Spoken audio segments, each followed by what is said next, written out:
হামজা চৌধুরী আগমনের পরই বদলে যেতে শুরু করলো দেশের ফুটবল। রীতিমতো দল বেঁধে বাংলাদেশের হয়ে খেলার জন্য আসতে শুরু করলেন প্রবাসী ফুটবলাররা। তবে হামজার আগমনের পর পরিবর্তনটা শুধু ফুটবলেই নয়, বরং দেশের ক্রীড়াঙ্গনেই এক বিপ্লব ঘটিয়ে ফেলেছেন প্রিমিয়ার লিগে খেলা এই তারকা ফুটবলার। বিজ্ঞাপনের বাজারে হামজা চৌধুরী এখন হটকেক।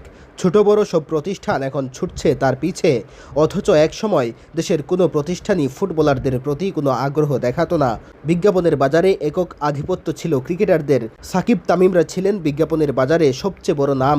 এর ফলে ধীরে ধীরে আর্থিকভাবে শক্তিশালী অবস্থানে পৌঁছে যায় ক্রিকেট বোর্ড। হামজা চৌধুরী আসার পর ক্রিকেটারদের কদর কমেছে, বড় দাগে সেটা বলাই যায়। এমনকি ক্রিকেট বোর্ডেও হামজা এখন সবচেয়ে বেশি আলোচনায়। আজ হামজা চৌধুরী বিসিবিতে যাবেন এমন একটা খবর ছড়িয়ে পড়তেই উৎসবের কেন্দ্রবিন্দুতে পরিণত হয় বিসিবি। সব মিডিয়ার ক্যামেরাগুলো ফোকাস করে রাখে কখন বিসিবিতে ঢুকবেন হামজা। তবে শেষ পর্যন্ত হামজা বিসিবিতে যাননি। তিনি বিসিবিতে গেলে ক্রিকেটারদের অনুশীলনে ব্যাঘাত ঘটতে পারে এমন আশঙ্কা থেকেই তার যাত্রা ক্যান্সেল করেন হামজা চৌধুরী। আপাতত হামজা চৌধুরীর ক্লাব ফুটবলে কোনো ব্যস্ততা নেই। এই ফাঁকে পরিবার নিয়ে বাংলাদেশে এসেছেন বিজ্ঞাপনের কাজে। ইতিমধ্যেই একটা প্রতিষ্ঠানের সাথে চুক্তিও সেরে ফেলেছেন প্রিমিয়ার লিগে খেলা এই তারকা। জানা গেছে আরও 2 থেকে 3 দিন ঢাকায় থাকবেন তিনি। এরপর জাতীয় দলের ফুটবলারদের সাথে সাক্ষাৎ করে ইংল্যান্ডে ফিরে যাবেন হামজা।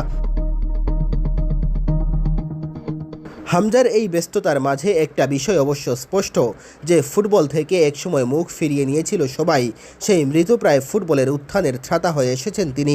এখন একজন ফুটবলারের জন্য থমকে থাকে ক্রিকেটারদের অনুশীলন, ক্রিকেট বোর্ডে বেড়ে যায় ব্যস্ততা।